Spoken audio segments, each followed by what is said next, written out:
Praise the Lord. கர்த்தருடைய பரிசுத்த நாமத்துக்கு மகிமை உண்டாவதாக.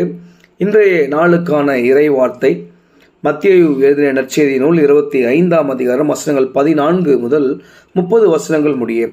இந்த அதிகாரத்திலே, இந்த வசனங்களிலே ஆண்டவர் திறமைக்கு ஏற்றாற்போல் தாளந்துகளை கொடுக்கிறார். தாளந்துகள் என்பது கடவுள் இயற்கையாகவே நம்மளுக்கு கொடுக்கிறதான ஒரு டேலண்ட்டு. இங்கிலீஷில் சொல்லலாம் டேலண்ட்டுன்னு சொல்லலாம்.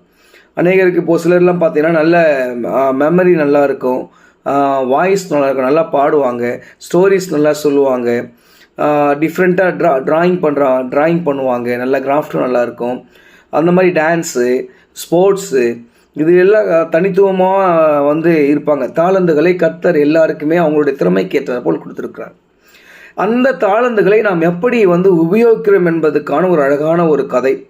அந்த 5 தாளந்து வாங்கினவன் ரொம்ப திரும்ப இவர் கொடுத்துட்டு போயிட்டு கொஞ்ச நாள் கழிச்சு திரும்ப கேட்குறாரு.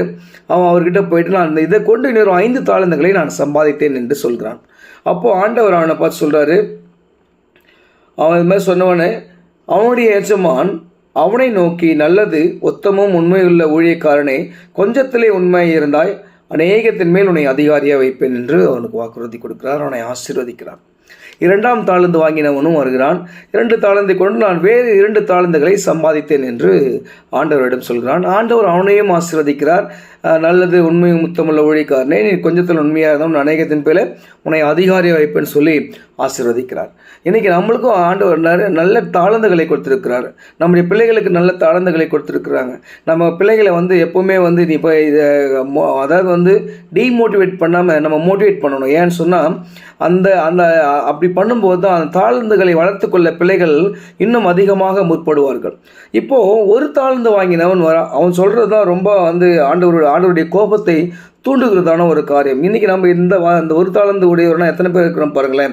அவன் சொல்கிறான், ஆண்டவரே, நான் நமக்கு பயந்து நான் என்ன பண்ணிட்டேன், அந்த ஒரு தாளந்தை நான் என்ன பண்ணிட்டேன், நிலத்தை தோண்டி புதைத்து விட்டேன். 26 வசனம் சொல்கிறான், ஆகையால் நான் பயந்து போய் உமது தாளந்தை நிலத்தில் புதைத்து வைத்தேன், இதோ உம்முடையதை வாங்கி கொள்ளும் என்று ஆண்டவர்கிட்ட சொல்கிறான். அந்த தாளந்தை நான் பயன்படுத்தவே இல்லை, நான் அதை அப்படியே புதைச்சி வச்ச மாதிரி புதைச்சி வச்சுட்டேன்.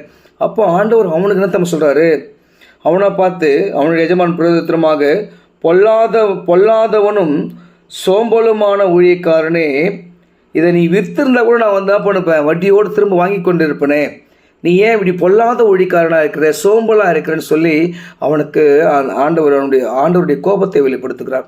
எனக்கு அருமையானவர்களே, இன்று நாள் பொழுதிலே கர்த்தர் நம்மளுக்கு கொடுத்த தாளந்துகளை நாம் எப்படி உபயோகிக்கிறோம் என்பது ரொம்ப ரொம்ப முக்கியம். கர்த்தர் நம்ம